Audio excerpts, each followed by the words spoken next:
Ladies and gentlemen, can I please have your attention? I am that dude, Bodkins. Patty to patty. It's ridiculous. No way. There's nobody else out there. He's your guy. Give a big round of applause for the one and only Bodkin Show. I'm going to repeat that again, folks. I didn't stutter. Welcome to the Bodkins Show.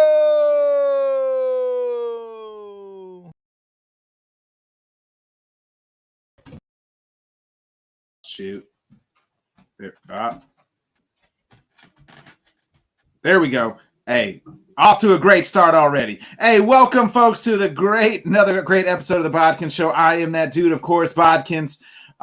This is our NFL Week 6 preview show. You know what we do. We pick every game against the spread. The K&K boys at the back end gonna give some fantasy advice. A little house cleaning stuff here real quick. If you missed my sports wrap-up, weekly sports wrap-up, put that out this morning, so please check that out.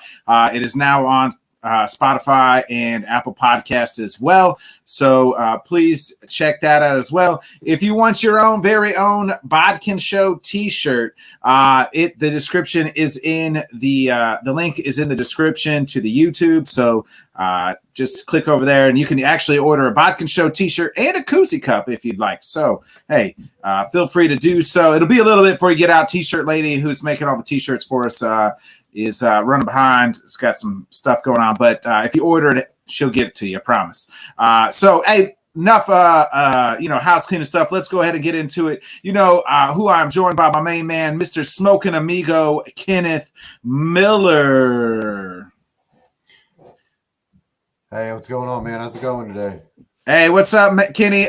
So no Craig tonight. Craig is working, so Kenny is joining us. He's get the nice intro. Kenny, my picks were so freaking bad last weekend.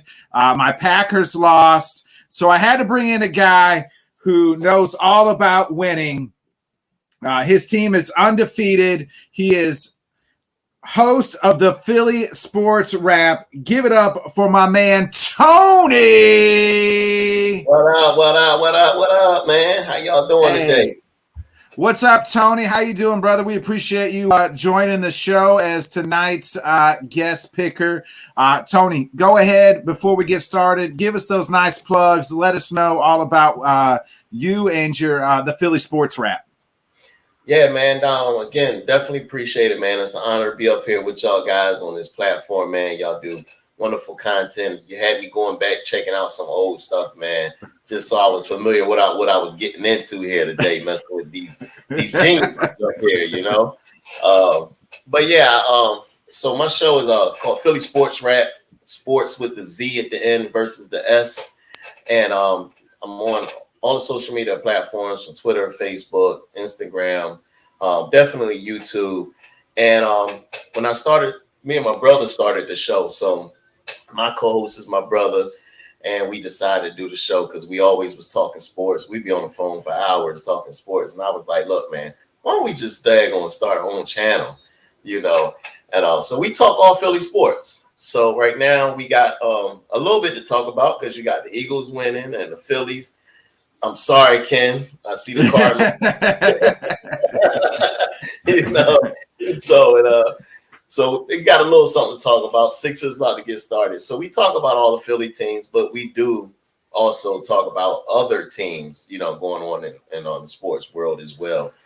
So it ain't solely Philly, but we're both from Philadelphia, Pennsylvania. So hey, well, we appreciate you joining us. Hey, I need some help. I'm hoping your Philly luck rubs off on me because I told you before the pre-show I had about 4 wins last week in last week's picks. So, I mean, I was as bad as it gets. So just to let everybody know what we are playing for this year. At the end of the year, top dog gets the Bodkin Show gold chain. That's right. We're representing here.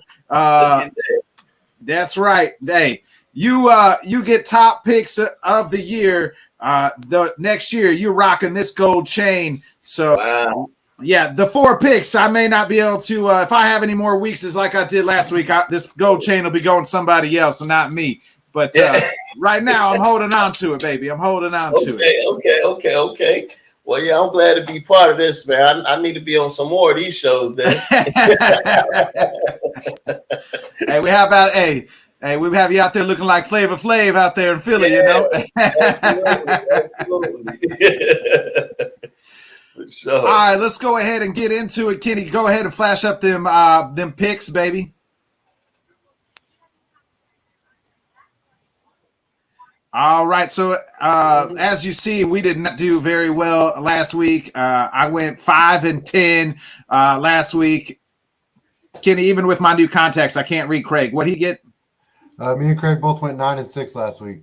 All right, so you guys killed me. And what's the overall? Go ahead and give us the overall records. So you went 5-10. Your overall is 27-35. That's a 43.5% clip you got going on there. Hey. Craig went 9-6 last week. His overall is 36-26. He's kicking a 58% clip. I went 9-6 as well. My overall is 26-21. I missed a couple weeks with the baby, so I'm off a few picks. But I'm still knocking 55% overall. Adam last week went 5-10 overall. Continues our guest pickers being garbage. So Tony, you got to step it up this week, man. Yeah, I see. Our guest pickers have not done us very well. They've been a good time on the show, but the picks have not worked out for them. Oh man, hopefully I can change that, man.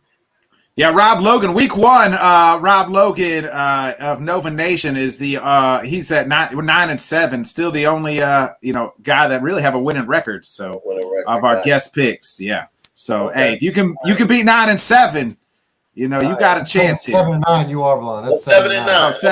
7-9. See, I can't read. Hey, new contacts didn't work. I'm about to go back to the doctor and tell him, hey, still can't read. Hopefully you see in the future. Maybe you seeing me going 9-7. Hey, that's what I'm saying. That's what I'm saying. Exactly. All right, Kenny, let's go ahead and get into the picks for this week here.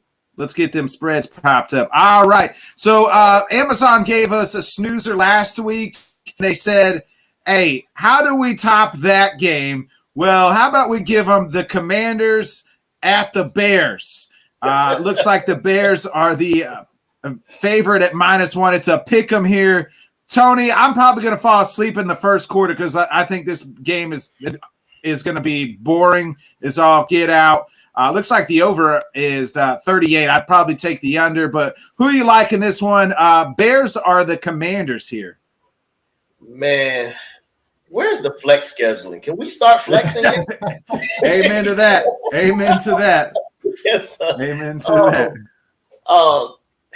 I don't like neither one of them, but since I got a pick and in my football pool, I went ahead and said, all right, Washington going to get off the snide and get them a W on this one. I feel like somehow Carson Wentz might get a little small hot streak going. Washington got a few receivers out there if the line can just hold up just a little bit. So I'm going Washington on this one, man. I'm definitely taking Washington. I definitely think they can get that spread for sure because they'll win. Yeah, Kenny, Ron Rivera, when asked earlier this week, hey, how come everybody else is so good in this division and you guys are pretty much crappy? He said, one word, quarterback. One word, quarterback. So, are you poo-pooing on Carson Wentz just as bad as his own head coach is here? Are you gonna, and pick the Bears, or you think this is a good Carson Wentz breakout game? I mean, what's a breakout game in a game like this? 16-13. I mean, is that a breakout for anybody involved? Man, this game's hard. Ron Rivera ain't wrong. I mean, the problem is you went out and got that guy too. So. Yeah. At the end of the day, you kind of made the bed and you're laying in it, and you just seen what happened in Indy. So what did you really think you were getting out of Carson Wentz? And that was a system he knew. So you thought you were going to teach him a whole new system and he was going to be better? I mean, that just kind of was to be expected. But the good thing for them is that they're playing the Bears this week. And if you're playing the Bears, it means you're always playing a winnable game. Yeah. I usually don't do this with my picks, but I've got to go with my fantasy gut on this one as well. And I really need Monty to have a good day for me to have a good week. So I got to go with the Bears because I can't be picking against Monty. So I'm going with the Bears to cover -1 and somehow sneak one out against the dog shit Commanders at home. Craig did text me his picks. Of course, he's got his Bears at -1. Man, I don't know either. I mean, I don't like either one of these teams. This game is just, you know what, though? The Commanders, if you look at the stat line, Carson Wentz's stat line is always really good outside of like the one interception. But when you watch him, you literally watch and say, what the hell are you doing? Yeah. I mean, and I say that about the Bears offense too. I say, what the hell are you doing? Because their offense has been atrocious. It looked like they found some sort of rhythm last week, but I'm going to go I'm hammering home the Commanders here at +1. Commanders on the money line too. It's just, I mean, their offense looks better. It has all year. Maybe, I don't know. You don't feel great about any of these two teams. I mean, and Tony said, that game needs to be the London game, really, so I can wake up and be like, oh, I don't really care about this game, but I can eat breakfast and watch it. You know? Exactly. No, usually I go with the home team on the Thursday night games, but this is a game, like you kind of said, man, Washington offense hasn't really been bad. Just as a team, they've kind of been bad. But you got to think, I mean, we kind of brought it up last week on the show. Which team can score over 21? Because I don't think it's the Bears. And so if you're going to pick a team to do that, then it's not the Commanders aren't a bad pick in that one. You just talk yourself into picking the Commanders? Yeah, that's what it sounds like. No, because the only reason why, because I almost did. But, yeah, I'm going to pick the Commanders. I'm going to leave Craig on Bears Island. Hey, you made a pellet. I was like, hey, he got a point. I'm glad I did pick the Commanders. Yeah, right. So the only thing I didn't want to leave Craig on Bears Island, because then if he wins that, he got another thing to hold over our head. Yeah. Hey, let's go ahead and we'll get into the next one here. We got the 49ers, kind of not heavy favorite, but a decent favorite at -5.5, headed to Atlanta. Atlanta seems to cover all the time. I don't know if they covered last week. But, I mean, they were 4-0 up until last week. Kenny, who you like here? You like the Falcons to continue to cover, or are you taking the 49ers at -5.5? Falcons did cover last week. The spread was 8 against the Bucs, and they did cover that. Oh, that's right. It was like a 7-point game. Yeah. So they're 5-0. 5-0 against the spread. So you know how I am with the Falcons, man. The Falcons are on my always pick them to cover the spread list. Well, that's because usually you're going to get a spread that's over 6.5, and I'm like, man, I figure they can lose by less than a touchdown. 5.5 just gets a little close. Now you're asking them to hold it to a field goal against the Niners, and the way the Niners have been playing, I just don't know if they can do that. I'm not going to talk myself into picking the Niners, so I already wrote down the Falcons, so I'm going to pick the Falcons to cover 5.5. But look, I mean, if the Niners went out and won by 12 or 13, it wouldn't surprise me either in this one. Tony, who you got here? Niners or Falcons? Yeah, man. Since Garoppolo came in at quarterback, they're starting to look like the old 49ers. The defense is playing well. I know the Falcons have covered the spread, but I got this one thing I say, law of average, baby. You're bound to lose one eventually. I think this is the first time they don't cover the spread. I'm taking the Niners and probably at 6.5, man. Ooh. So you would even take an alternate spread there. Craig's got the Falcons at +5.5. Here's the thing is, I mean, the 49ers on paper probably outdo the Falcons, right? But the 49ers are banged up. They lost their top corner. They've got some other injuries going on as well. Atlanta just seems to find a way. Like last week, they should have never – sorry. They had no business covering that game. They were down 21-0. And came all the way back to at least cover. So, and that was against a better team than the 49ers and the Bucs.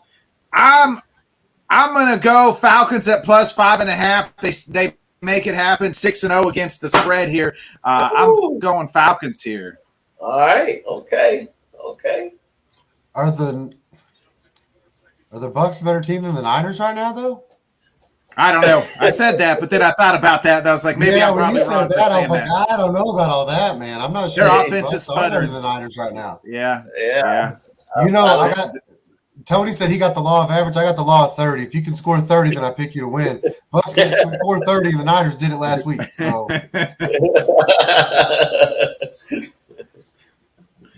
Hey, let's get into the next one here. New England looks like I haven't heard if Zappy or if it's Mac Jones going for the Patriots. Old Zappy and the Patriots put it on the shutout. Who'd they shut out? I can't. My brain is having the Lions. That's it. Yeah. Shut out the Lions. Now they're going to Cleveland. Cleveland should have won that game last week against the Chargers, but missed field goal. I mean, the Chargers gave it to them on a platter, and they still couldn't get it done. But the Browns, the favorite here.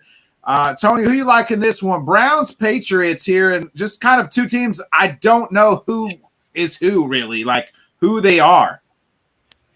Can I flip a coin here? That's about how I feel about it, man. Like you said, you hit it right on the head. I don't know, because from week to week, I can't tell who the Patriots are. The Browns, they manage to run the ball well. It's just, are they going to get enough out of Jacoby Brissett, or is the defense and Myles Garrett going to, make it hard on New England? Because this dude capped. I was like, who is this guy? Like, how did he play better than Mac Jones and Hoyer? Like, what in the world? So, I'm still think I'm going to take the Browns, and I'm going to take that -3, man. I think they found a way to just run, and I think it was just by luck right now with the Patriots playing that well. I ain't buying it yet. Kenny, who you like in this one? Well, the Browns are always in them games where the Browns are going to Brown or the other team is going to the other team. And a game of who's going to make the least amount of mistakes. Yeah, I'm going to take the Patriots, and you're going to give them a field goal.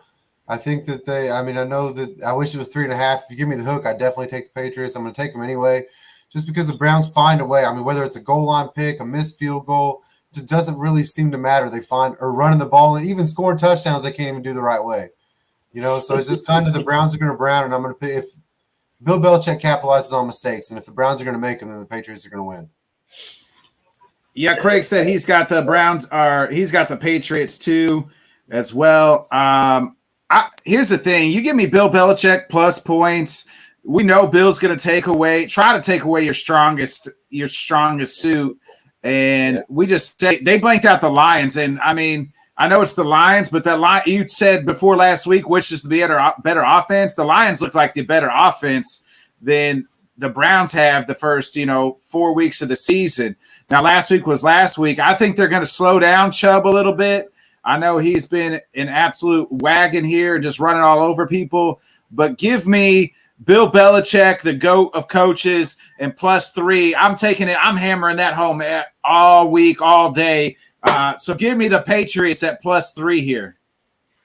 All right, now I don't know, man. You got Goff or Brissett. Goff, I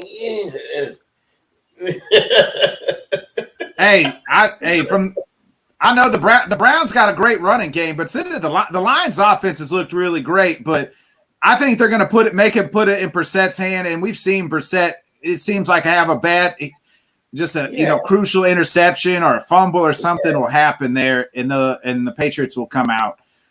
The Browns might win on the money line, but I would probably take the Patriots on the money line here too. You think Belichick don't know Brissett? Yeah. Oh yeah, I forgot he was in his. The man. Yeah, drafted him. Yeah, he good call. I forgot about that. And Belichick makes quarterbacks that he knows well look very bad a lot. He do, because I mean, you even had Brady kind of struggle in that game they played each other though. Yeah. And Eckler shredded the Browns last week, and Stevenson's been running really well. Harris is out. You got to think the Patriots are going to shred him again.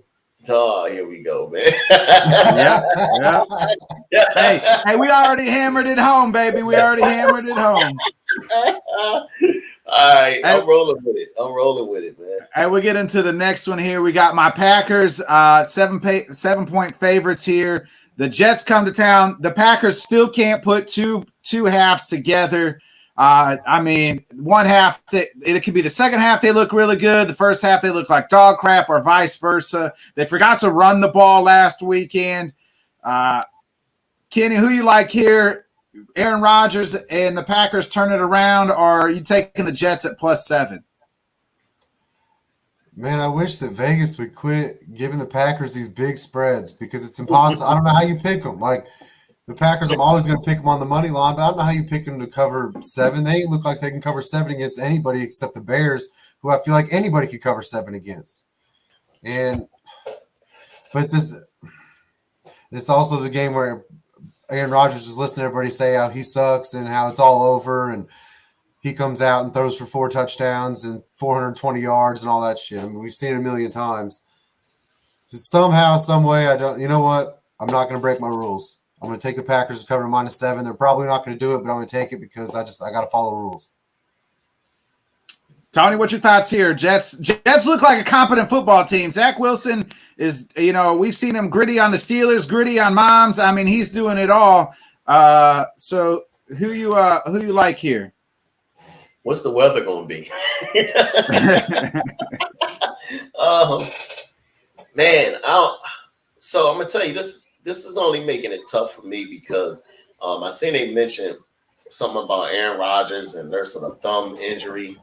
So I'm like, all right, is it really that bad? Or just like Kenny said, he's going to come out and throw for 400 yards now from being ticked off from last week, regardless of a thumb injury. Green Bay is at home. The Jets, though, been balling, man. It's tough. I do feel like the Jets is going to cover that spread, though. But I don't know if I want to go with the Jets. I don't know if I want to go with the Jets. I think I'm a man. All right, I'm sticking with my gut, man. My gut just say stick with Green Bay. They at home. It's Aaron Rodgers. I know the Jets been balling. I think Green Bay wins. I just don't trust that 7, man. I think that's too big of a spread because the Jets have been balling. So I'll go Green Bay, man. But for me, I need an alternate, man. I need like a -5. Man. Like a -5 on that. 5 I would take and feel really good about. 7, it's very hard. Yeah. So you're on the Packers, huh? You're taking the Packers. I am going to take the Packers. Yeah. Craig is also on the Packers. Now I was on Let's Talk Jets with my guy Dan Harris and Jude Jets. We were previewing the game. Here's the thing. I mean, we've said it, man, and I just said it leading up to this game. The Packers can't put 2 halves together. I know Aaron's mad at the world, but for whatever reason, we can't win big. We can't put teams away. Our teams can't put us away. Every game we've had outside of week 1 has been close.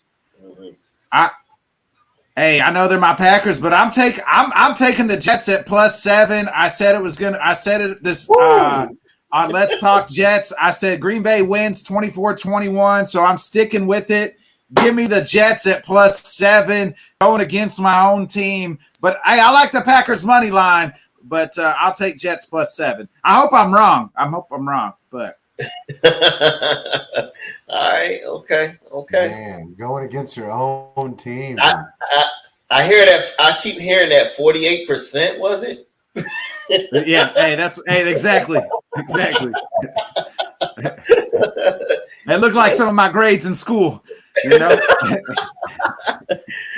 That's why I had to join the Navy out of high school, brother. yeah, right. I'm with you on that one. Yeah. Hey, let's get into maybe one of the most disappointing teams in the Colts here. They're hosting the Jacksonville Jaguars. I mean, the Jags just beat them a couple weeks ago. And Jacksonville it's 2 games they look really, really good, and then it seems like the last 2 games here they look like the same old Jacksonville Jaguars. Tony, who you like here? And I mean, again, 2 teams that I mean, we're in week 6 here. I can't make out either one of these teams. I had high hopes with the Colts. Obviously, I picked them to go to the Super Bowl, which I was an idiot. Sorry, I gave them the Bodkins KOD. Sorry, Colt fans. And here we are, though. I mean, the Colts got to have this. This is almost a must-win here for the Colts, I feel like. It is a must-win, but they got shut out, so they didn't score last time at all. I don't think that's going to happen this time. But Trevor Lawrence is scaring me, man, because he's supposed to be this great quarterback. And, I figured having Doug Peterson was going to help. Like you said, they started off looking well, but ever since they played Philly, it's like now I don't know what they're doing. But however, I think they bounce back. They get the W. I'm taking the Jags +2. Kenny, I heard somebody say that Trevor Lawrence is Blaine Gabbert 2.0. So I'm not saying. I'm just saying that's what I heard. I don't know. What's your feelings here on Jags, Colts? You can address the 2.0 if you want to. Let me tell you something. You ain't going to say something like that. I'm not going to address it. I can guarantee you that. That is one of the more foolish things I've probably heard anybody say, maybe of all time, about any quarterbacks. The difference, I mean, what, because they look alike? Because they got long blonde hair, they're the same dude? I mean, this is, and for all intents and purposes, this is Trevor Lawrence's first year in the NFL. It's his first year in an actual head coach that knows what he's doing and with a professional organization. So he's already shown you in 2 games that he's 1,000 times better than Blaine Gabbert. Just the 2 games that he played well this year. So I'm not going to listen to that nonsense.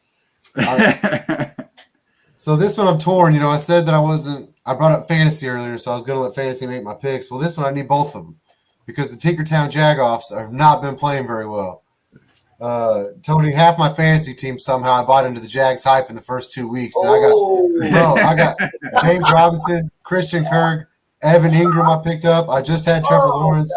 Somehow I bought in fully on all my streaming positions, ended up being freaking Jags. And then I built my team around Robinson and Kirk, and they've let me down. The other side of that coin is I got Jonathan Taylor, too.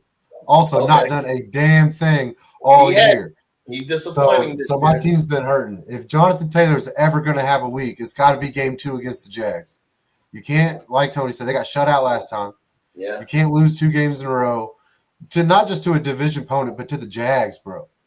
Like, I get it. You went there last year, week 17, had a chance to get in the playoffs and lost. You can't turn around and get swept by them sons of guns the very next year. You got to think, who are the Colts? Can you beat the Chiefs? And then somehow, I know the Broncos game was nasty and rough, but, dude, the Broncos found a way to win them ugly games. Yeah. And so they found a way to win that game. So can you win the ugly games or not? I'm going to take the Jags to cover +2.5. Hey, maybe it's 21-20, and I can sneak out of here with the Colts still winning and the Jags still covering. I just can't trust the Colts yet because at least the Jags, I know they're going to be coached right. And are the Colts being coached right? Can anybody say that about Frank Reich right now? And I just don't know if you can. And so I'm going to take, in a close game that may be ugly, give me the team that's going to be better coached. So I'm going to take the Jags to cover +2.5. Yeah, Craig said he's got the Jags too as well. Oh, man, what do I do here? I don't know. Again, these teams, I can't make it. I picked the Colts to go to the freaking Super Bowl. I feel every week. Again, I want to clarify this every week. So I didn't want to pick. Kenny picked the Bills. I was going to pick the Ravens. Craig picked the Ravens in our NFL preseason, our preview show. So I was like, well, I don't want to pick them. Maybe I probably should have been smart and picked the Chiefs, but I didn't want to do that. Too many living here in Missouri. So I went with the Colts. I've been listening to Pat McAfee for the last 4 years of my life. So I was buying into his hype. They were all talking about how good Matt Ryan is and how he's going to be this and this team, that, and they got a great offensive line. Their defense is so good. The Jags have looked good. But they didn't look good last week. The Colts haven't looked good. Even in the Chiefs game, they didn't look good. Like, at least the Jags have had times where they've looked like a legitimate team where you're like, hey, that team could make the freaking playoffs. Not once have I seen the Colts do that. So I'm going to take the Colts. It's a soft hammer because I'm going to take the Jaguars at +2.5 because I don't feel good about it.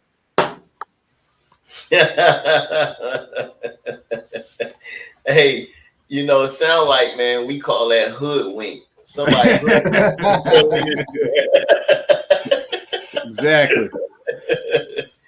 Hey, we'll go ahead and we'll get into the next one. The 7th round draft pick here for the Dolphins is starting. How's this a -3 spread? The spread's got to be higher now, right, Kenny? I know you put the spreads in on Tuesday, but I don't think they had announced whoever their quarterbacks, their 7th stringers starting.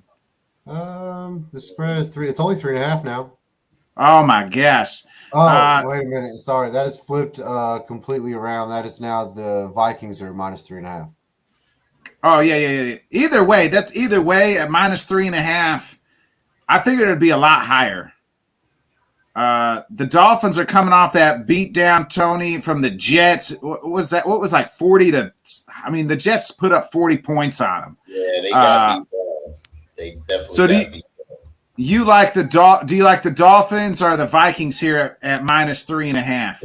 Nah, I'm going to take the Vikings and that -3.5, man. I just don't trust the Dolphins quarterback situation right now. I don't know what they're doing, who's playing. Tyreek got hurt. I know they're saying that he's trying to make it so he can play, but I think that's just a little bit too much for them to overcome. And Minnesota's starting to try to get it rolling a little bit. So I'm taking Minnesota and at 3.5. Kenny, what about you? You like Minnesota at -3.5 here? Yeah, I just think kind of after last week, I can't pick the Dolphins till Tua comes back, and even then, I'm gonna have to see him play a game or two and just make sure he's gonna be able to stick with it, not take 1 or 2 hits and be done. So, I mean, if you give me, I always try to ask myself when I'm making these picks, the best ball they played this year, who would you pick? And the best ball the Dolphins have played without Tua, and the best ball the Vikings have played, I'm gonna take the Vikings to cover that 3.5. It wouldn't surprise me if it ends up being a field goal game because the Vikings just find ways to let teams hang around. But you got to think just the way the Vikings have been playing, things have been kind of rolling okay. Jefferson's been involved more than he was the first 2 weeks. You got to think that if they're ever going to go out and kind of look good, that you got to do it against a team that Jets just blew out, right? Yeah. Yeah, Craig is on the Dolphins here at +3.5. I mean, Kenny said it. You're throwing out a 7th round draft pick here. And I know that the Dolphins got weapons, but we saw what he did last week. I know this week he'll have a full week to prepare, but it was pretty much he played the full game, and that was against the Jets. I think that the Vikings are better than the Jets. So I'm hammering home. This is probably my lock of the week, actually. I'm hammering home the Vikings at -3.5.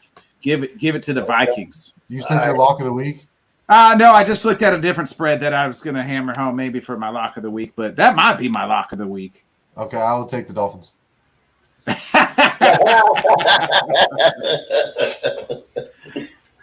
Hey, and the way this rate's going, it might that's a good safe bet. I just changed it on the record. I changed it on the slide. I'm taking the Dolphins. If that's your pick of the week, I'm absolutely taking the Dolphins. All right, hey, we'll get into the next one here. The Bengals at -1.5. It looks like Jameis is coming back here, Kenny, for the Saints. I mean, Taysom Hill. It was the Taysom Hill show last week. Did the Saints offense finally get something going, or are they going to have to resort to trick plays? The Bengals coming off that heartbreaking loss to the Ravens on Sunday night, which was an incredible game. Who you like here? It's a pick'em game. Bengals at the Saints. It ain't no pick'em game in my book. I think Vegas is crazy. They must know something I don't know. Even with Jameis being back, this ain't no 1.5 point game. I would have took the Bengals at 3.5. I don't know if they'll win by more than a touchdown, but I do think they'll win by a touchdown. Bengals kind of, I don't know if they look like kind of who we had hoped they would be, but I do think they look like they're on the path to getting back there. Higgins is still banged up, but I know he's limited. They're saying he's probably going to play, which is only going to be good for them. Even if they if Higgins plays, they put Lattimore on Chase. It's going to be a very good day, hopefully for the Tinkertown Jagoffs and hopefully for the Bengals. So I'm going to take the Bengals to cover 1.5 on this one for sure. Yeah, Tony, who you like here in this pretty much pick'em game? I'm surprised it's a pick'em. Vegas must know something we don't know. Yeah, they must, but I'm just like Kenneth. I don't see how they had a 1.5 on that one. That's a gimme all day. I'm taking that. and I'm gonna take the Bengals on this. I know Jameis coming back, but he ain't played in a while. He's bound to throw at least 2 picks. He's still Jameis Winston. If I was them, I've said I would start Andy Dalton every game over Jameis Winston. Yeah. So I'm going with the Bengals in that 1.5 spread. That's too easy for me. Yeah, Craig is on the Bengals as well. So, hey, you guys are all on the Bengals. Well, so am I, baby. You know what it is. Burrow, Bodkins, Bengals, hammer it home. Actually, that would probably be my lock of the week now that I think about it. I mean, just too easy. I mean, I'll pick them like that. Let's get into the next one here. The Ravens, -5 going to New York, Tony. The Giants coming across the pond, beat my Packers. Now headed back home, maybe the most surprising team in the league at 4-1. I never would have thought coming into week 6 if I would have said, hey, the Giants are 4-1 and got, tied for first place in this. I guess the Eagles are in first because they're undefeated, but 4-1 Giants nonetheless. And they've not really had any sort of wide receivers playing all year. You probably would ask who my weed man is. So, Tony, who you like here? The Giants at +5, or you like the Ravens and Lamar? Whew. I think this game is really a toss-up, man. Like you said, the Giants have been surprising everybody, and again, we can walk away this week with a 3-way tie, honestly. If Dallas was able to beat Philly and the Giants was able to beat the Ravens, you're going to have a 3-way tie in a division. This what makes it hard for me is because the Giants D coordinator, Martindale, was just with the Ravens last year. Who else should know how to stop Lamar? He was with him, practiced against him, so I'm sure he knows all his weaknesses and strengths. Though, Giants ain't got nobody to, duplicate that in practice for them because Lamar is just Lamar Jackson. I don't care. And they can have Saquon back there, but it's a little different running style, Different style, yeah. But the Giants defense have played well. I think this is going to be closer than the experts think. And I'm going to take the Giants to cover that -5, man, honestly. That's what I'm going to do. I think it's going to be a big game for their D coordinator playing Baltimore, and he's going to have them boys ready to go. I think we're going to get an upset here, if you want to call it that, with the Giants, and I'm taking that spread. Kenny, what about you? Who you like here? The Giants +5 or Lamar? I mean, Lamar's still putting up MVP-type numbers here. Wasn't so great on Sunday night against the Bengals, but, I mean, still got the W done. Yeah, man, I hadn't even really thought about the D coordinator situation. My thing was just kind of the Ravens is another team. They just let teams hang around. It seems like every week, no matter who you are, they let you hang around. And the Giants is a team that they hang around on their own. They don't really need you to let them hang around. So if you're going to give me the Giants at home +5, Brian Daboll seems like he's got them boys fired up. I don't know if you've seen them coming off the field at London, but Daboll looked like he was ready to run through a wall himself. Yeah. Let alone, the guys. He's fired up. Right. So I think that the boys will follow him to the gates of hell, and I think that I do think the Ravens will win by a field goal, but I'm going to take the Giants cover the spread. Yeah, Craig's got -5.5 on the Ravens, so I know it's -5 now, but he put -5.5, so we'll hold him to that. And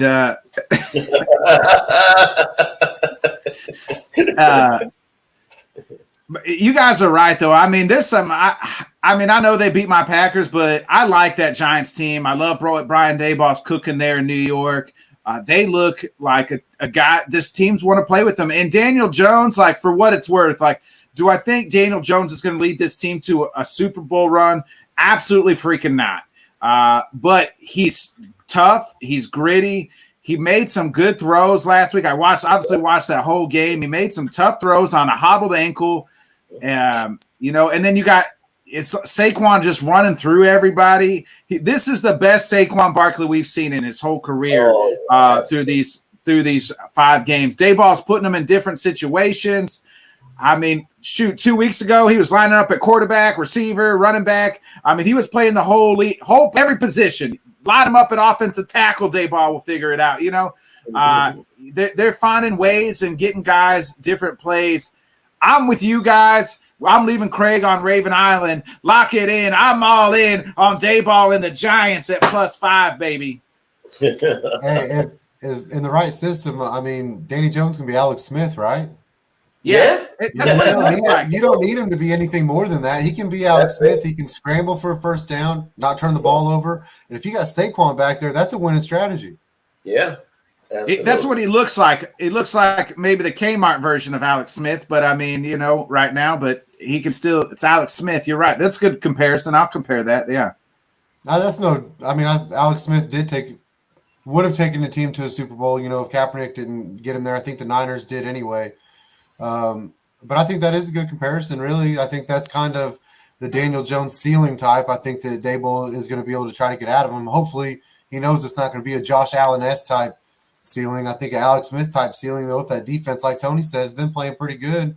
That's a team. I mean, they're obviously making some noise. They're 4-1. Yeah, absolutely. Yeah. I mean, that the only game they look bad is Dallas, and with Dallas's defense, I mean, Micah Parsons just, and we'll talk about it here in just a minute. Micah Parsons, I mean, I called him LT Light. Like, I mean, just that's what he's a game changer. And the Ravens got some good defensive players, but I don't see a Micah Parsons over there wrecking game plan, you know, and that's what that comes down to. Speaking of game plan, I mean, the Bucks, we talked about it earlier, you guys, you know, with the Bucks in Atlanta or the 49ers. I mean, the Bucks here -8 going to Pittsburgh, who geez, man, Pittsburgh looks about as bad as it can be, Kenny. They've lost 2 in a row. This 3 in a row right here. I guess they only have 1 win, right? The Steelers do. They're 1-4. Yeah, they beat the Bengals week 1. Yeah. That's it. They started the Bengals slide, and then it just and they almost lost that one. Yeah.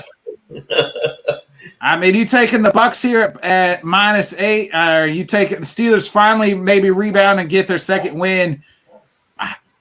It's sad times in the old Curtain Town here. Yeah, you know, one thing they always talk about with Coach Mike T is they always say he never had a losing record. That's just changing this year. I can guarantee you that. This is a different Steelers team than we've ever seen. No TJ Watt is definitely affecting them. It's affected them since the second that he left. Last week, I wouldn't pick the Bucks to cover against the Falcons at -8. But after what the Steelers have shown, I mean, with Pickett, with Trubisky, I don't think it really matters. I don't know if they can score 8 points themselves. So I'm definitely going to take the Bucks to cover -8 in this one. I'm not going to disrespect Tom Brady 2 weeks in a row. Hey, Tony. Hey, the ref's gonna help Tom Brady and take care of him. You know, hey, make sure you put a pillow down when you tackle him. But I mean, the Steelers, that offensive line, their offense, it doesn't matter who's quarterback, whether it's Kenny Pickett, Mitch Trubisky. The offensive line, it just looks bad. Najee doesn't look great either at times. I don't know if it's because he's banged up.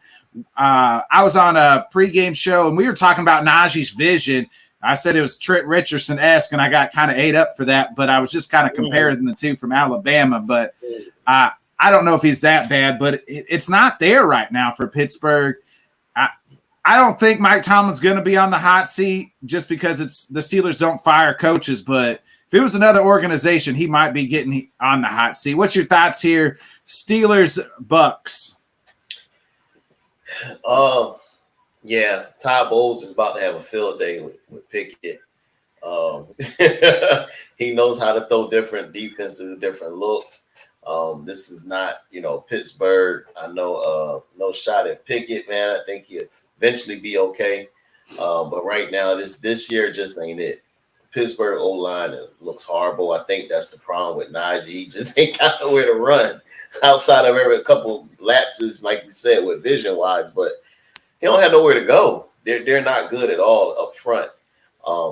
And I think it's their 0-8 now when TJ Watt don't play. That's scary.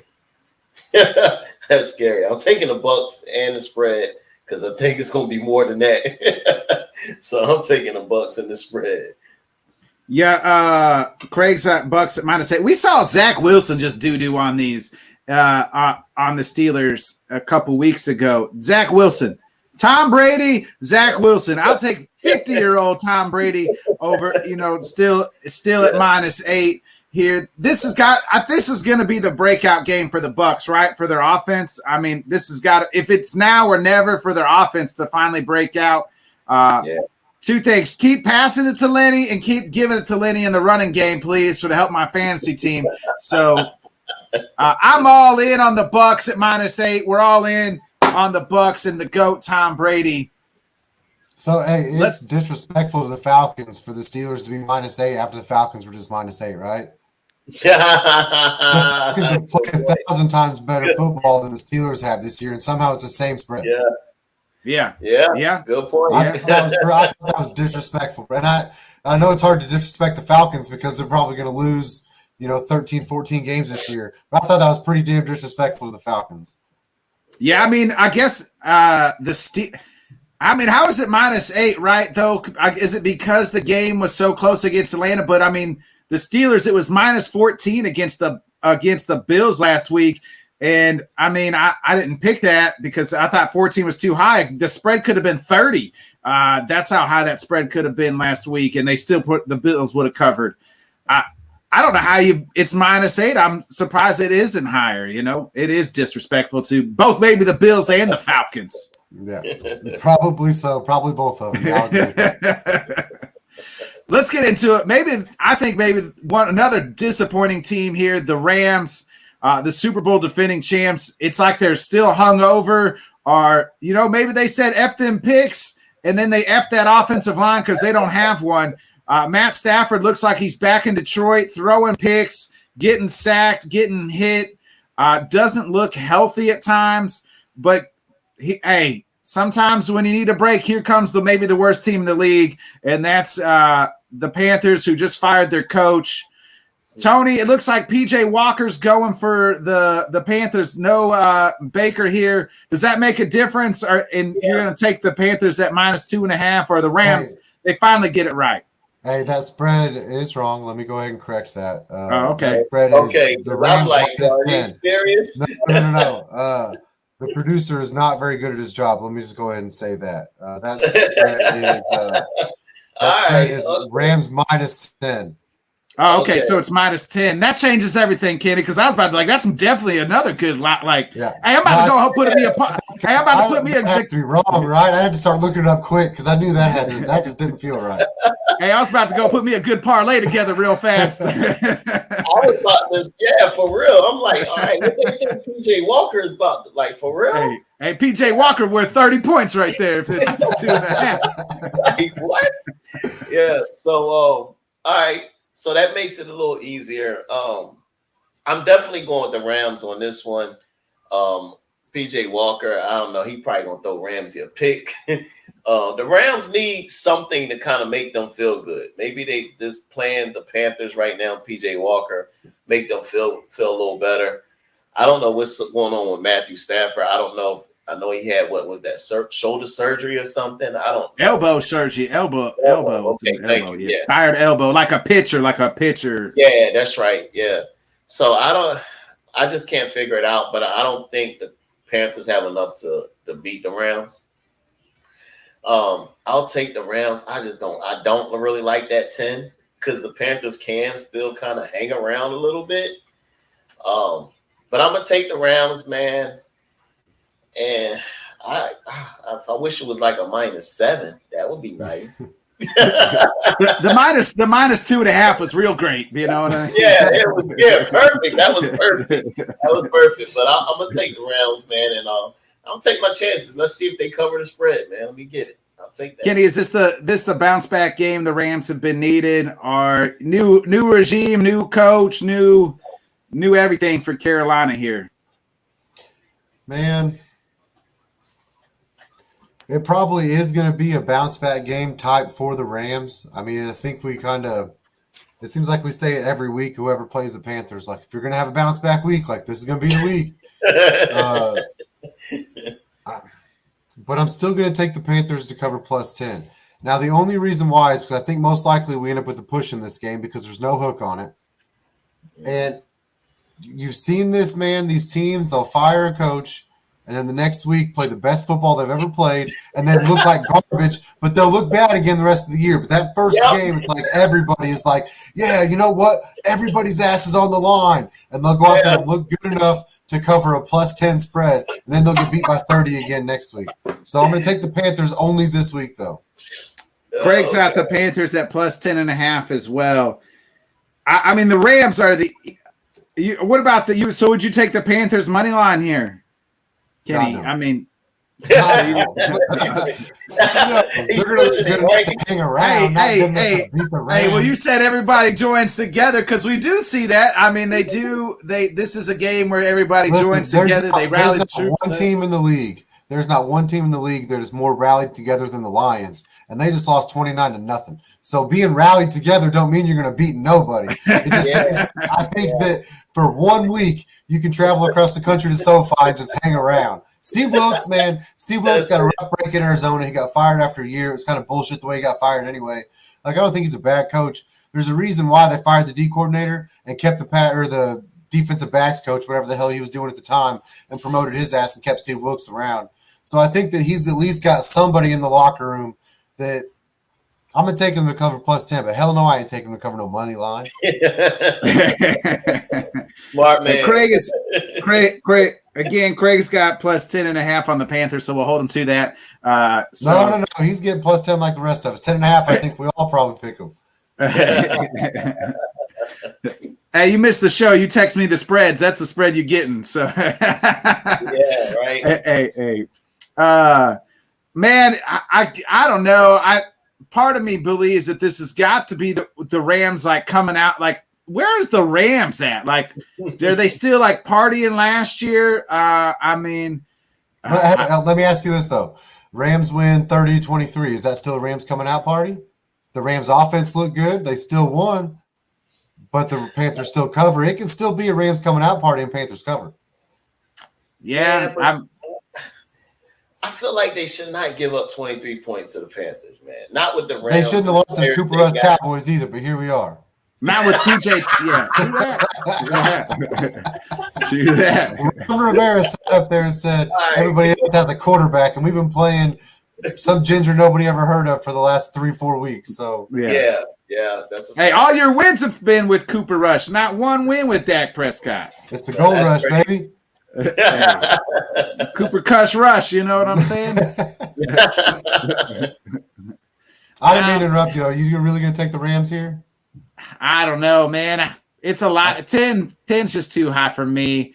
I don't know. You know what? Something tells me to take the Rams. So I'm just going to – I mean, just something in me. But, hey, there's that 40% clip that I'm at. So – that don't make me feel good about my pick, man. So this is probably where that 40% clip comes in. So I'm hammering home the Rams, baby. Let's go. Stafford, throw to somebody besides Cooper Kupp and a white guy for once, will you? Yeah, Allen Robinson. Rams haven't looked like a team that can cover 10 right now against anybody.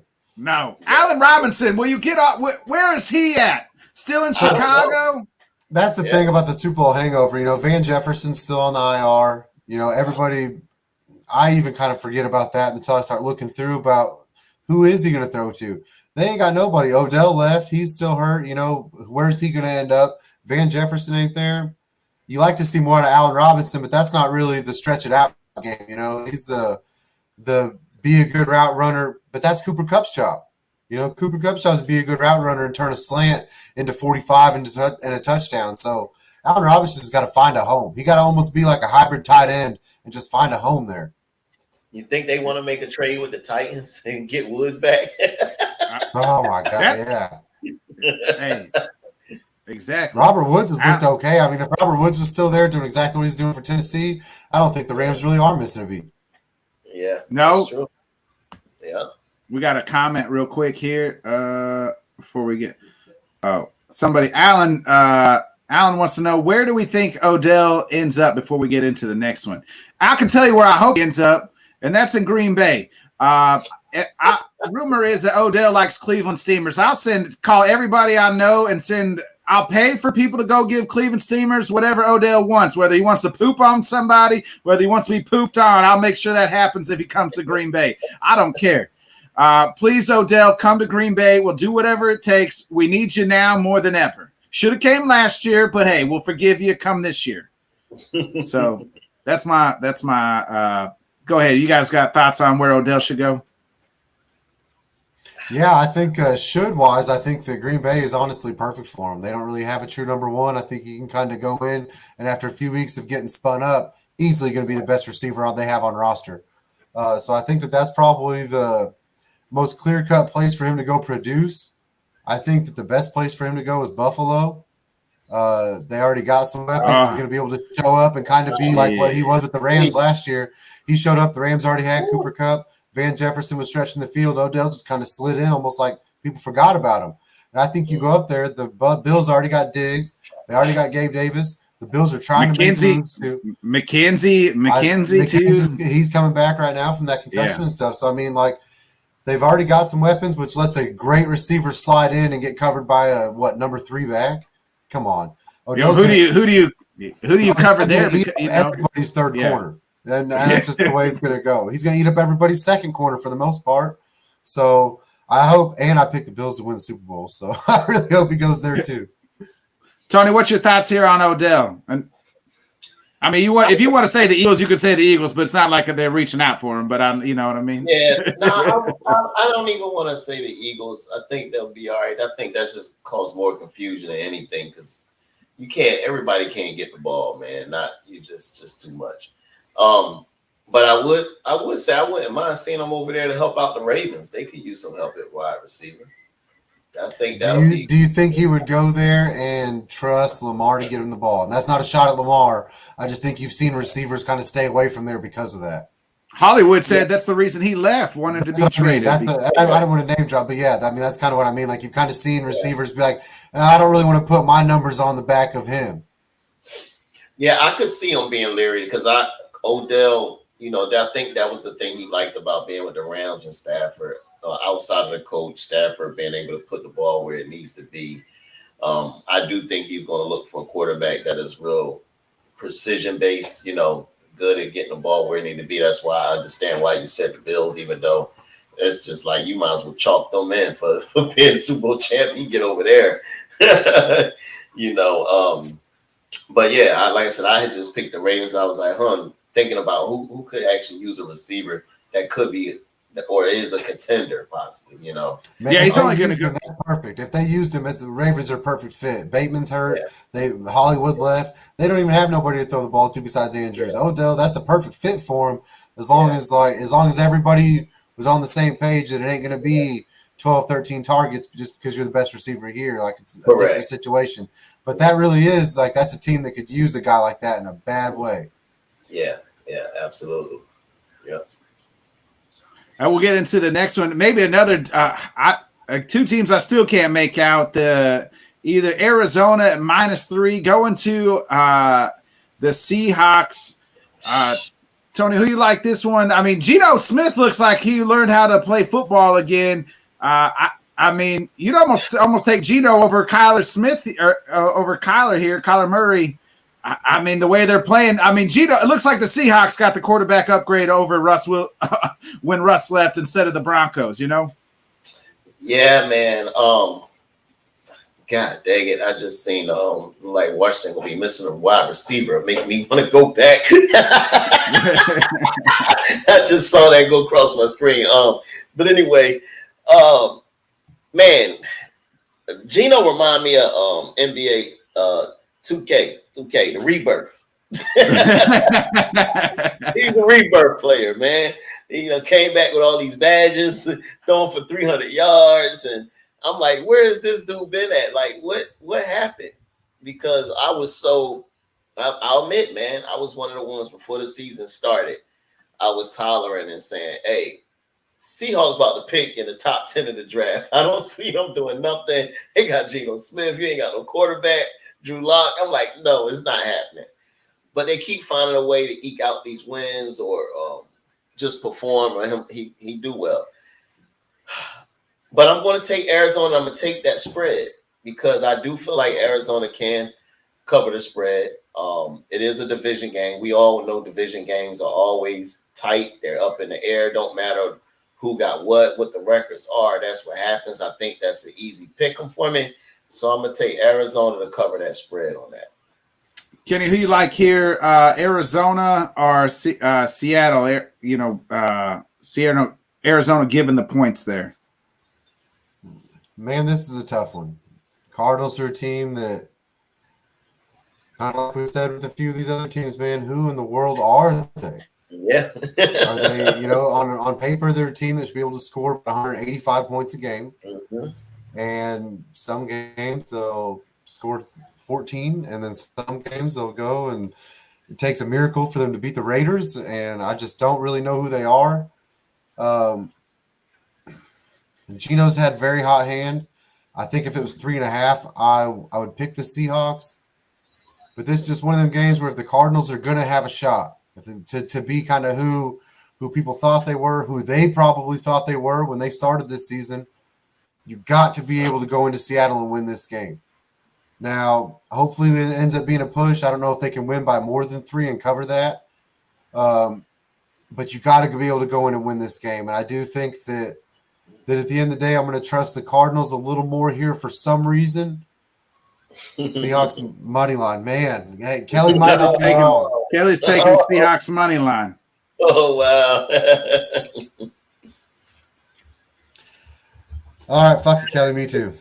Hey, you taking Seattle? You taking Seattle? I'll take Seattle. I picked up Gino this week in fantasy, so I'm going to use my fantasy heart again and say bring Tinkertown Jackoffs the win.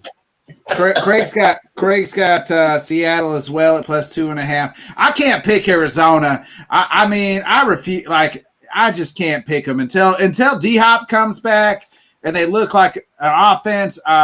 Both their running backs are banged up. Williams is banged up. Connor's banged up. Gino, I was writing you, man. You didn't write back. I even wrote him. I'm all in on. Oh no, Gino. And the Seahawks at +3 there. I think it is going to be a push. I actually like to see. I like the Arizona's money line, but I think Seattle covers the spread. I think it's a push. Actually, I think it's probably B3. I think so too. I think if there's a hook on that, I think you hammer the Seahawks, but it's just harder to do at 3 because, kind of like I was saying, like you got to think that if Arizona is going to be anything that we thought they were, they have to win this game, and they most likely do it by a field goal. So it does end up being a push. And let's get into the game of the week here. Tony, this is the first time Patty Mahomes in his career has been a dog at home. The Bills, who've looked like an absolute wagon, coming to Arrowhead. I mean, this is to me the game of the week. I don't know how is this not on Thursday night or prime time or something like that. I know it's the late Sunday night game, but I mean. Here we are. Then we got the Broncos again on freaking Monday night. Flex this game to the Monday night game. Give us the game we want to see on national TV. But who you like here? Bills headed to Arrowhead. Are the Chiefs dogs for the first time at home in a long time? This is going to be we saw it in the playoffs last year. It's going to be another one of those games because nobody's been able to slow this Bills offense down. I think they had 1 week where they kind of struggled a little bit. That was the Dolphins week. Other than that, these guys is putting up 30 points like drinking water, man. And I think they're going to still put up 30 points. It's going to be another shootout. So I like that 54 points. But I'm definitely going to pick the Bills to cover the spread on that one. But I think if I was picking a money line, I would probably take the Chiefs at home. Kenny, who you like here? Well, my rules are battling against each other this week. My rules are no matter what, you bet on the Bills wagon, and no matter what, you bet on the Chiefs at home. And I can't do both of those this week. I think this is the kind of game, I think Craig might have even said it last week about one of the games, that the Bills go into Arrowhead and get the win in this one, and then the Chiefs turn around and somehow that game ends up either who cares where it ends up, but the Chiefs end up winning that game in the playoffs. It's just kind of the way this thing seems like it works out. The Bills' offense, man, is just stupid right now. And the Chiefs' offense, I mean, Travis Kelce, I guarantee you right now, he ain't going to have 4 touchdowns against the Bills. Nah. and if he doesn't, can the Chiefs score 30? And I don't know. I love the 54. I hope it's a shootout type game. I think it will be, obviously, with these two teams. But I'm going to take the Bills to cover -3. I know it's hard to go into Arrowhead and win, and especially win by more than a field goal. Bills money line. Yeah, I agree with that. If it's 3.5, I'd take the Chiefs all day. But at 3, I think it's another game where we end up probably getting a push out of it. But I'm going to take the Bills to cover. Craig's got the Chiefs at +3, so he's on the Chiefs. Here's the thing. As soon as that game ended last year in the playoffs, the Bills starred this game. They circled it. They fucking highlighted it. They did everything that whatever you need to do to know, we are not going back to Arrowhead in the postseason. We have got to win this game. That's what's going to be preached. We want home field advantage in the postseason. So you know what that means? We got to take care of business on Sunday night. We don't want to go into the playoffs at Arrowhead twice. Now our season has ended in the postseason at Arrowhead 2 of the last 3 years. It's not happening. That's their whole mission. That's why I feel like they just come out the gates just swinging at everybody. They don't care who you are. We're putting up as many points as freaking possible. We're showing everybody who we really are. Von Miller's got that defense buzzing. I know there's still the question. I'm worried about their back end. No, still Micah Hyde's out for the year. Poirier might be back though. Yeah, Poirier should be back hopefully. White's ramping up. And that's what everybody's forgetting about is their best corner is White's been out this whole time since mid of last season. Is practicing, but it's not coming back quite yet. But I'm hammering the Bills. Josh Allen and them boys. Hey, did you see how mad Josh Allen got in the Dolphins game? I mean, like the boy is like, hey, we need to walk through this season undefeated. Like he'll run through a freaking brick wall, break 3 of his ribs and still line up, blood all over his face and say, give me more. That's all you got type thing. So I'm hammering the Bills at -3. Bills seem like a team that is peaking way too early. No, boy. They're coming out the gates hot. They are pounding down everybody's throat. I know they lost the Dolphins, but they ran 90 offensive plays. Who in the hell does that? And it just really, can you keep this going for 22 weeks that it takes to win a Super Bowl? Yeah. And we're gonna find out. So, it's a lot of teams start off hot and stay hot all the way through. And good teams do, and they're good. I mean, they've been good for a few years. They've shown that they've been getting better. You got to think that of all the teams that have started hot, if any of them have what it takes to keep it going, it's probably them. Mm-hmm. I mean, You think them or no offense to tell you think them or the Eagles got a better chance to keep the streak going that they've been going? I pick the Bills. Honestly, I think the Eagles probably stay good, but I don't know if they stay 3 loss over the season good.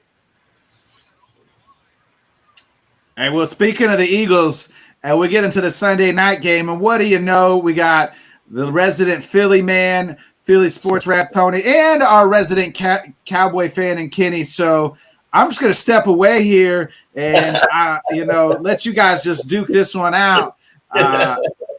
Tony, we'll go to you. You're our guest, and the game is in Philly. So, I mean, Eagles -6. How you like this one here?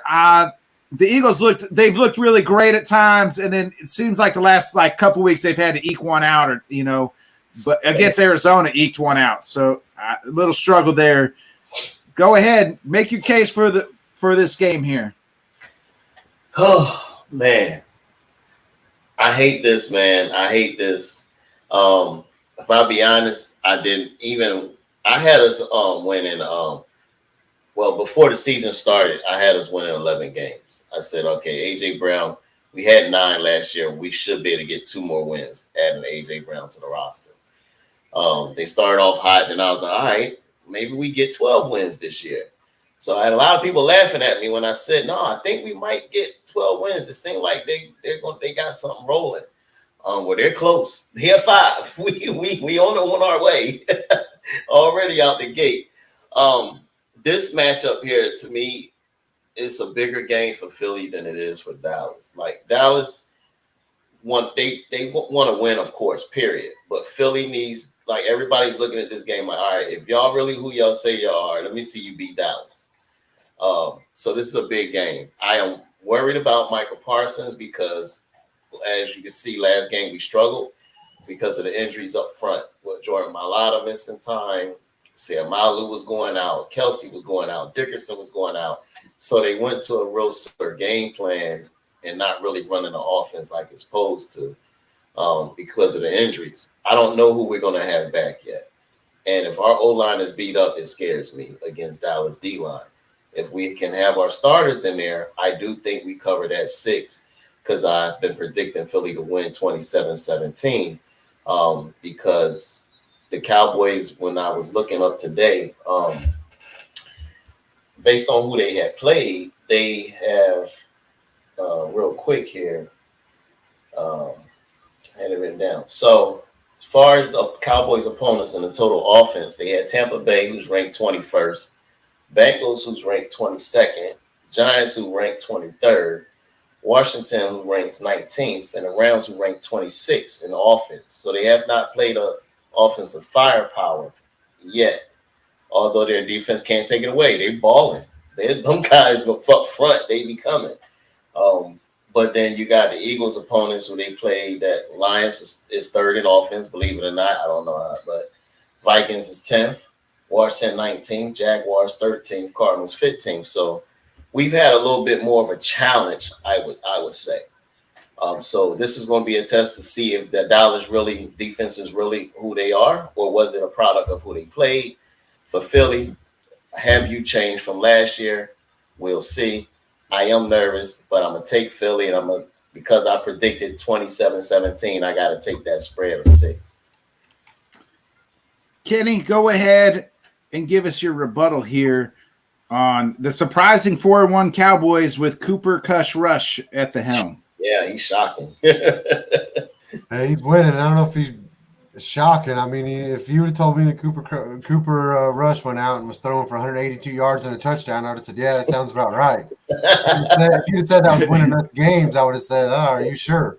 So that's the who's your weed man? Who's your weed man? Right. Right. That's the part that's shocking. It is a little shocking to me that this spread's 6. Just because you have seen the Eagles kind of struggle a little bit the last couple of weeks. They didn't blow out the Jags when now who we kind of see the Jags becoming. Like the Eagles started that, but if this is who the Jags were, then you kind of think the Eagles might have done it a little bigger than that. Arizona's a good team, so I don't really think that you can hold a close game against them there. I just think that the Dallas defense is kind of showing that it's going to be hard to beat us by more than 6.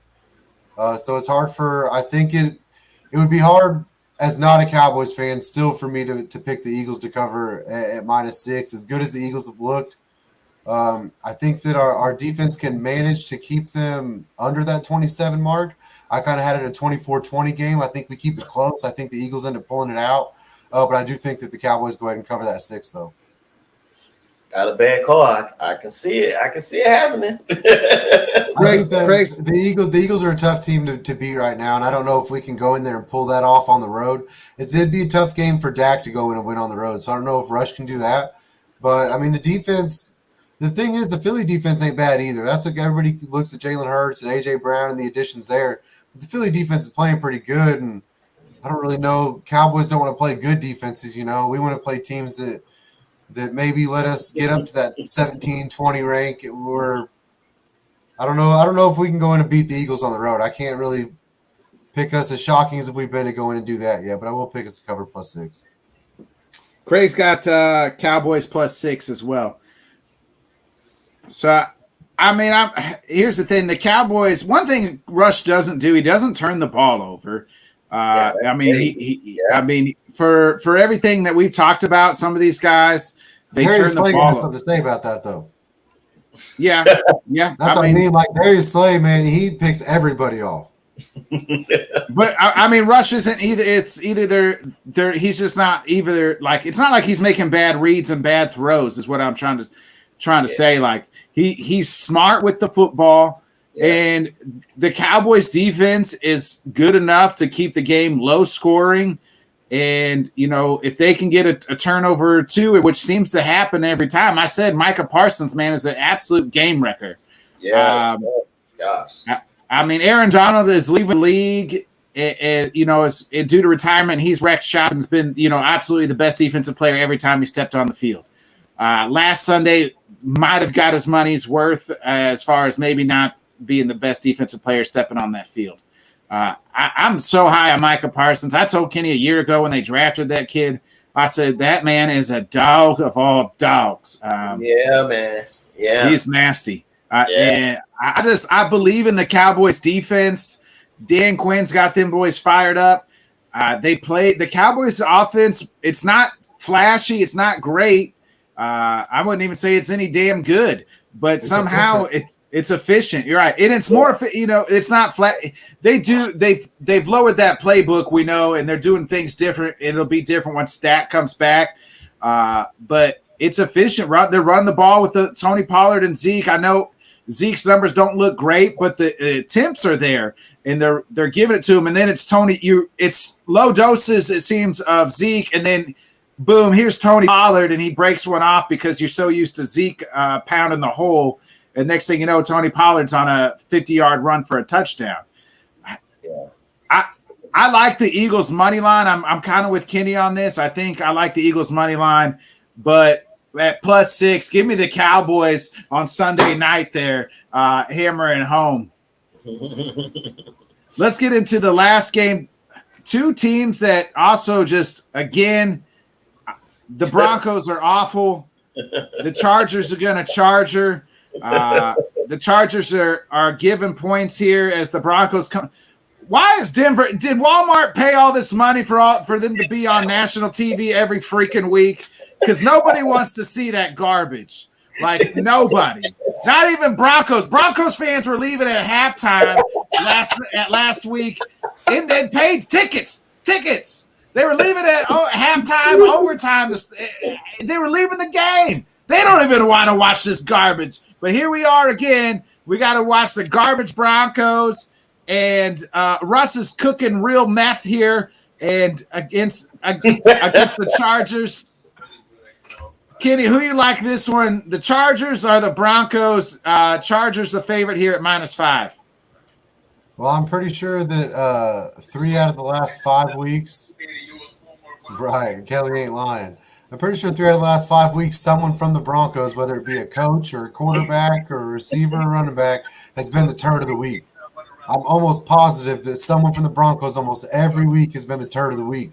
And I just don't think that's a team that you can come in and think, yep, I picked them to cover. The Chargers are going to charge her, and somehow they're only going to win this game by a field goal. But at the same time, when you're making picks, like, I can't not pick the Chargers to cover this game because the Broncos have just looked god-awful. I mean, you got all this money they paid for Russ, looks terrible. They bring in an offensive guy. No one on the offense looks like they know what they're doing. They had pieces on defense that were playing good under Vic Fangio. The defense can't stop nobody. I don't want to hear they held the Colts to 12. No, the Colts held themselves to 12 points. The Colts are terrible. So I'm going to pick the Chargers to cover -5. I know they're not going to do it. But it's just a game. I just can't pick the Broncos. I refuse to pick the Broncos to cover any spread right now. Hey, Tony, I mean, here it is. The Chargers will probably do something stupid too, like go for it on 4th and 20, back up on their own 2-yard line because their coach will be like, yeah, we're going to go for it. And they probably won't get it. And I mean, they had no business beating the Browns last week on that stupid decision. I don't know which team is worse. Like, which coach makes more dumb decisions, Hackett or Stanley? I mean, and neither one. I got more faith in Herbert than I do probably Russ right now. But go ahead and make sense of this game here. Broncos or Chargers? Man. All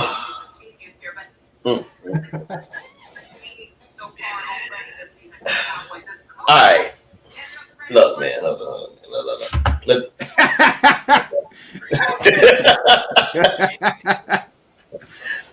I don't understand what is going on in Denver, okay? Nathaniel Hackett. You can't hack it, bro.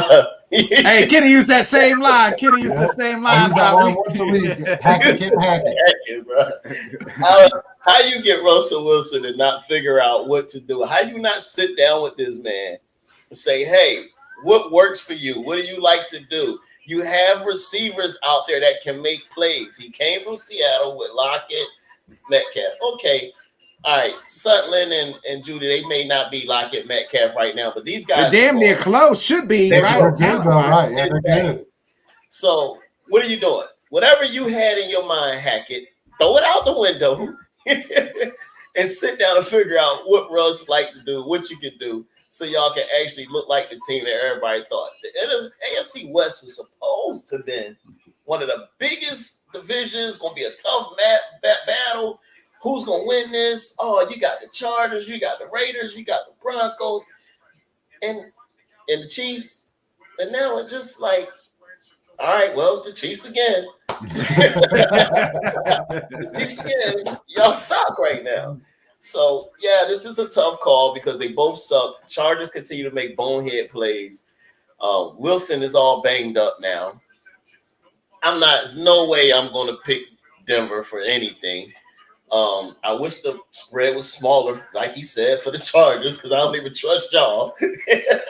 He's liable to win this by 2 points. Yeah. So, but because I don't trust Denver, I'm gonna take the Chargers. I'll take the spread. But Hackett, you ain't cutting the mustard, bro. It's time to go, man. Yeah, Craig's on the Broncos here at +5. I don't know what he's on. He won't pick the Chargers to cover a spread more than 3. I mean, that's the Chargers rule. He won't do it. Yeah, I don't like either one of these teams, like you guys said. But at least I know the Chargers can put up points. Like, for all sense and purposes, they put up points outside of when they play Jacksonville. Denver, just their offense does not look looks awful. Just go straight up hot bag of trash. I mean, you said Hackett needs to sit down with Russ and figure it out. I think they did that, and Russ is like nobody. And when Russ left Seattle, not one player has come out and spoke for him or in front of him. I think that's a huge telltale sign. Everybody on that Super Bowl team, they all freaking hate him. I mean, from defense on down, it seemed like everybody hates this man. So, hey, I'm riding with the Bolts at -5.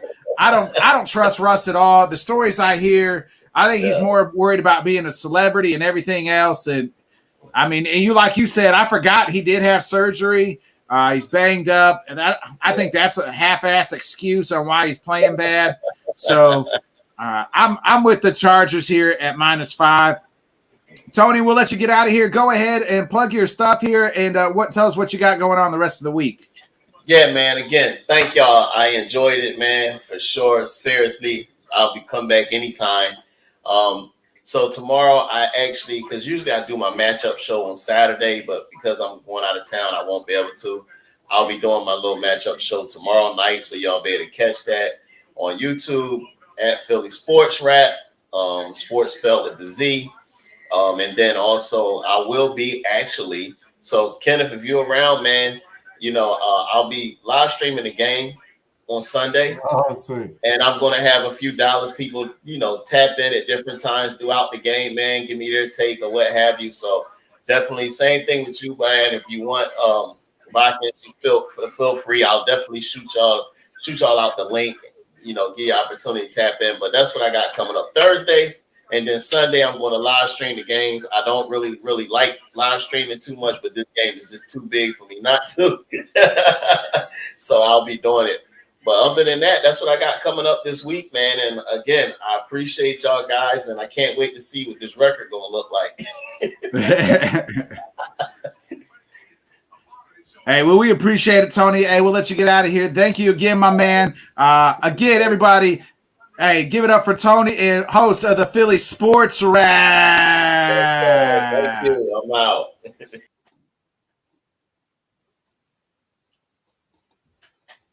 All right, Kitty, let's go ahead and jump right into it. It's everybody's favorite segment. It's time for K&K Fantasy Corner. That's right. It's K&K's Fantasy Corner. So Kitty's already got the slides open here. Kitty, we'll go ahead and give us your first stardom of the week here. My first start of the week is coming from the Thursday night game. Last week was Brian Robinson's first game playing back. It was good to see him out there. He got 11 carries. I didn't really expect him to get that kind of volume that quick. But everybody kind of knew going into camp that he was taking that job from Antonio Gibson. I think he kind of showed last week that they're not really going to ease him in, that he's kind of ready. So I think that this week against the Bears, I think that it's a game that's going to be kind of low scoring. They're going to want to run the ball a lot. And I think that Washington Ron Rivera is going to want to get Brian Robinson out there and kind of get him into the flow. If you're going to do it, you do it in a game against the Bears where you know it's going to kind of be low scoring enough that you're never going to have to get away from the run. So I think that they're going to let Brian Robinson get out there, probably get that 12 to 15 touches again. And I think he gets a touchdown this week. So I got him on my must-start list. And Craig's got his stardom as A.J. Dillon. I think he's just got that because he figures the Packers are going to learn from their mistakes and run the ball against the Jets, who are middle of the pack and stopping the run. So heavy dose of A.J. Dillon, Aaron Jones, I hope, there in Green Bay. Go ahead and give us your next stardom here. Well, my next startup comes from that same game. I'm going with Romeo Doubs this week. You kind of saw last week, Rodgers missed him a couple times, or he would have had a touchdown last week. Rodgers seems to love him, and with the amount of injuries in the Packers receiving core, there's no true number one, so Rodgers spreads it around, and you're kind of just picking a touchdown. And I think that Lazard got one last week, so I think teams maybe focus on him a little more and kind of look what was going on there. I think it's going to be Cobb or Dobbs this week, and I went ahead and went with Dobbs. If you got Dobbs and you can start him in the flex, go ahead and do it. Cobb's been coming on the last 2 weeks. Are you worried about that at all? I'm not to the extent Cobb, if it was to get third downs, if third downs mattered in fantasy, to converting first downs, then I would Cobb would be on the list. But I just think when you're looking at touchdown potential, you got to kind of look for a little bigger plays. And I think Dobbs has got that 30 to 40-yard play in him where I don't think Cobb really does. There's no one in the receiving core that Rodgers trusts more than Cobby. That's for sure. You hear the way he talks about him every week on McAfee or in the pressers. He definitely loves Cobb. He's going to keep going to him. But I think that the last couple weeks, he's been trying to give Dobbs them big plays a little bit more. Like I said, they missed a couple last week. Probably a difference in the game, really. And I think that they go ahead and get a little pissed off and go out and make those plays this week. All right, Craig's is it Darnell Mooney is his next stardom. Do you know what's thinking there? Because I can't figure that out. Maybe it's just a homer pick there. I mean, you got to be thinking that everybody passes on the Washington defense this year. And so maybe he's thinking that the Bears are going to go out and do the same thing. It's kind of one of them deals. Maybe he's thinking almost like I am with the Brian Robinson deal. Like, if the Bears are ever going to have a good week, by God, it's got to be against Washington. And if the Bears are going to have a good week, then it means that Mooney and Monty are going to have a good week. So he's probably betting on that. All right. So what's your next stardom here? Well, the Tinkertown Jagoffs most recently Evan Ingram at tight end. They got Evan Ingram ranked tight end number 10. He's been getting 6 to 8 targets a game. He's been getting 40 to 60 yards. That's kind of what you want out of a tight end. That's that 10-point range. And he's kind of just been itching at that end zone. He's been breathing on it every week, it seems like, and just not quite got there yet. So I'm going to give him the pick to go ahead and get the touchdown this week and get that 15-plus range. All right. And Craig's stardom's Irv Smith Jr. I know Irv's been kind of coming on there, it seems like, for his career here. So you on Irv Smith too there? No, definitely. It seems like everybody else is too. He's been jumping up the rankings the last few days from yesterday into today. I think he moved up 3 spots. It seems like everybody's kind of big on Irv Smith to have a big week this week. I think Craig's onto something there. So who's your sit-ems here? Well, my sit-em is directly related to my stardom. If you're going to start Brian Robinson, it means you're going to sit Antonio Gibson. I think that he's kind of been losing carries as the weeks went on. And with Brian Robinson being back and showing what he did last week, I think that it kind of continues. And I think that if you're trying to get a flex week out of Antonio Gibson, I think that time has passed. I think that he's going to start losing his job a little more each week. And until something happens to Brian Robinson got shot and Antonio Gibson couldn't keep the job.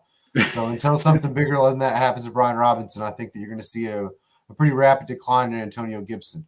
The rankings are pretty crazy this week. They actually had Gibson, McKissick, Robinson back to back in the rankings. So even the experts are saying we have no idea. I just think that Robinson's taking more of that job and then Gibson's losing. So I got Gibson as my first sit-em.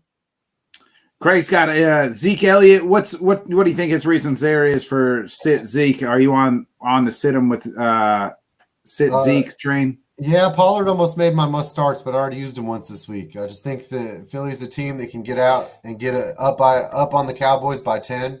If they do, that pretty much takes Zeke out of the game. It wouldn't surprise me if this game was 13-3 at the end of the first quarter, going into halftime even. And that's going to be a bigger Tony Pollard game and less Zeke Elliott. So you got to think that Craig's kind of picking the Eagles to get up big and maybe put the Cowboys in a comeback situation where they're throwing the ball more than they are pounding it with Zeke. Who's your next sit-em here? Garrett Wilson. I'm not going to pick anybody's number one if Jair Alexander's on the other side of the football. It's just kind of the way it's going to go. You got to kind of think that Corey Davis is kind of who I'm going after this week. He almost made my stardom. But I'll take a pissed off Aaron Rodgers coming off a loss to do something with the receiving core. So that's why I got Romeo Doubs. But I think that Jair gets Garrett Wilson. I think Corey Davis kind of has a big week this week. Corey Davis seems to be, especially like the last 2 years, that's Zach Wilson's like number one guy. I mean, it's like he goes to Corey often. It seems like he'll get 10 targets and have 7 catches for 50 yards somehow. It's Corey Davis. He had a big year, in Tennessee before he left. They paid him big money to come to New York. Then they drafted Garrett Wilson, drafted Elijah Moore, and it was kind of like, okay, so where does Corey fit in? And he fits in because Zach loves him. And as long as Zach's a quarterback, then I think that Corey Davis is going to be a better play kind than anybody else. I don't know if it's just because he trusts the vet more or he likes the intermediate routes more than the deep ball, but he just seems to love Corey Davis. Yeah, Craig's sit him here. Looks like it's Juju Smith-Schuster. What do you think about that with Juju there? I don't know. I was honestly kind of thinking that with Kelsey coming off the big game, that maybe the Bills, not that you're not focused on Kelsey anyway, but maybe put the extra emphasis and maybe give him the bracket double every time, which would kind of open up some more of that underneath stuff for Juju. I've been pretty down on Juju every week this year.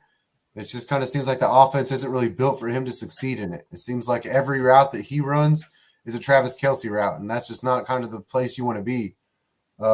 So if that's his thinking, that Juju just continues the decline and kind of they've got Juju ranked as a wide receiver 3, it seems like every single week, and I one of those things I just don't understand how.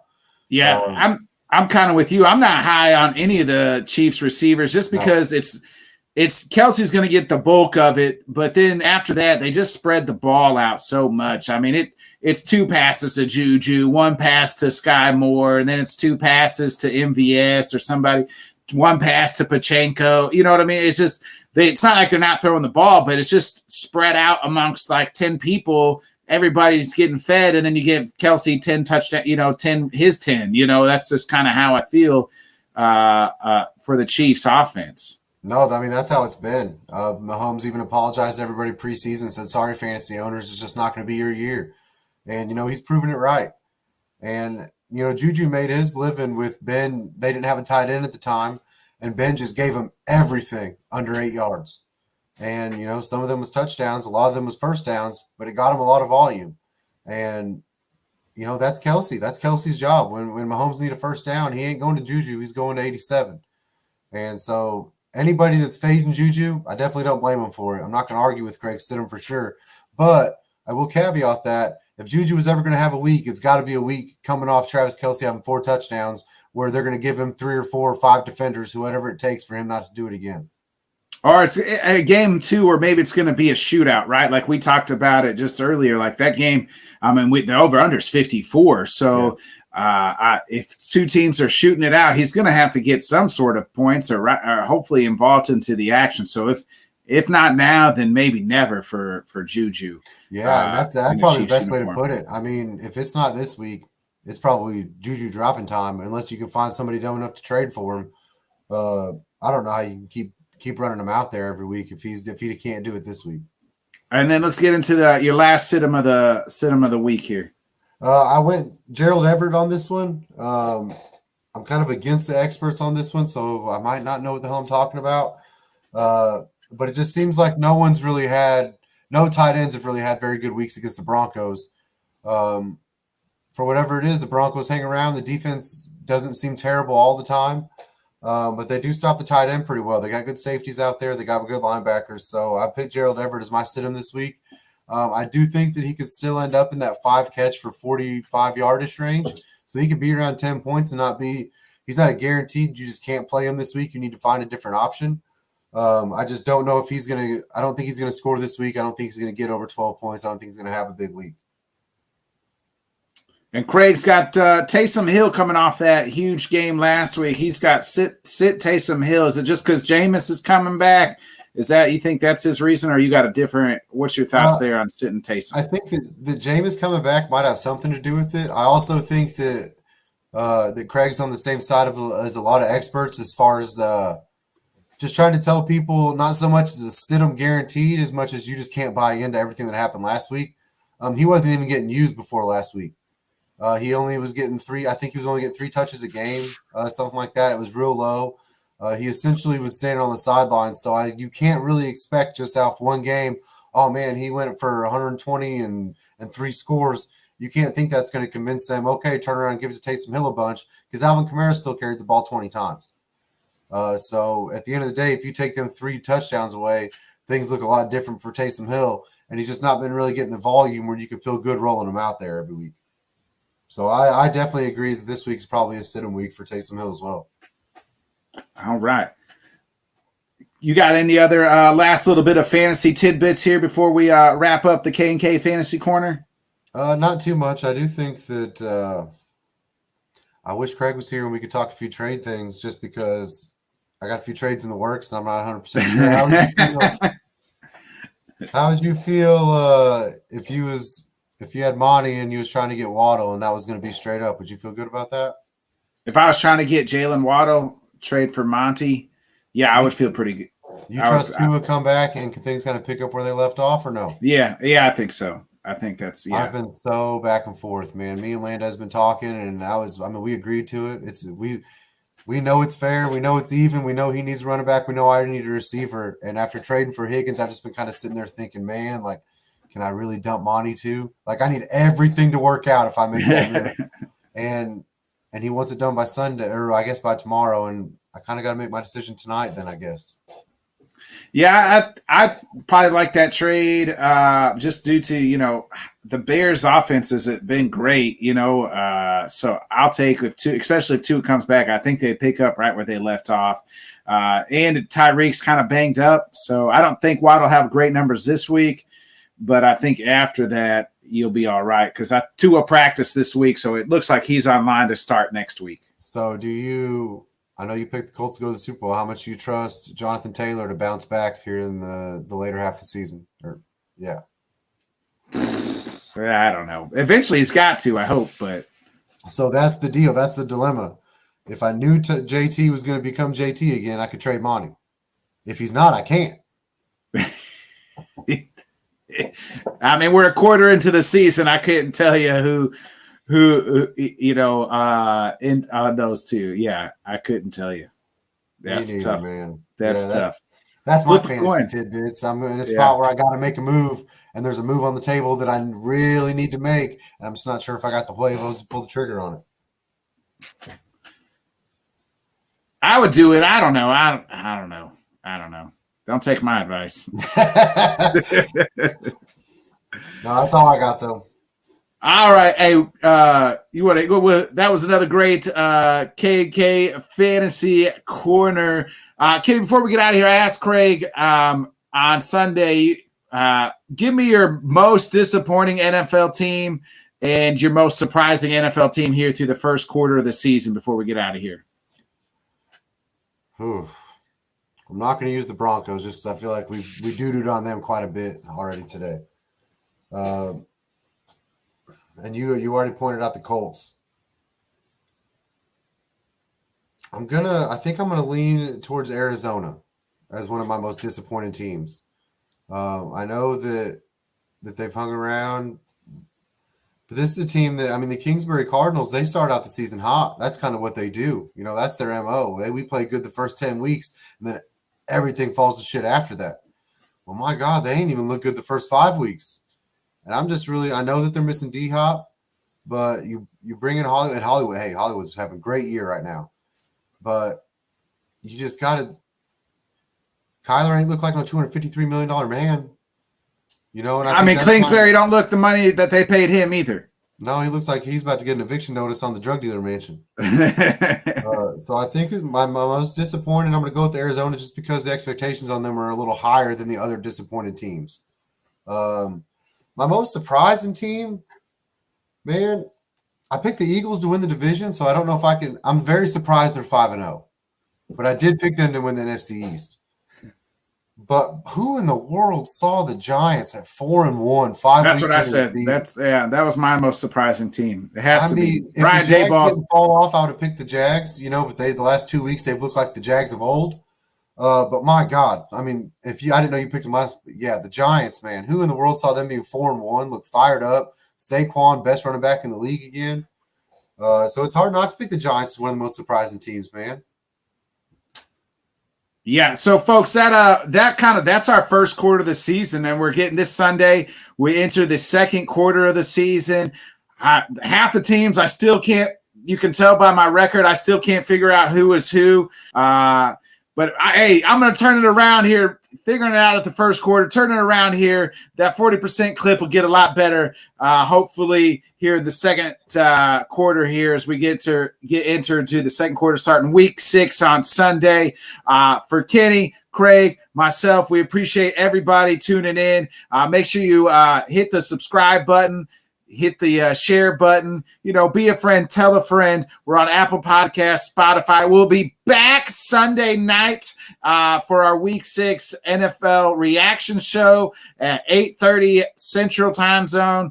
And in the morning on Sunday, will be the return of the old Head Kicks and Haymakers Sunday morning at 7 a.m. Central. So tune in for that. Hit the nice subscribe, share. Make sure you're checking out everything at Let's Talk Sports as well. They have every football team covered in depth, every division in depth.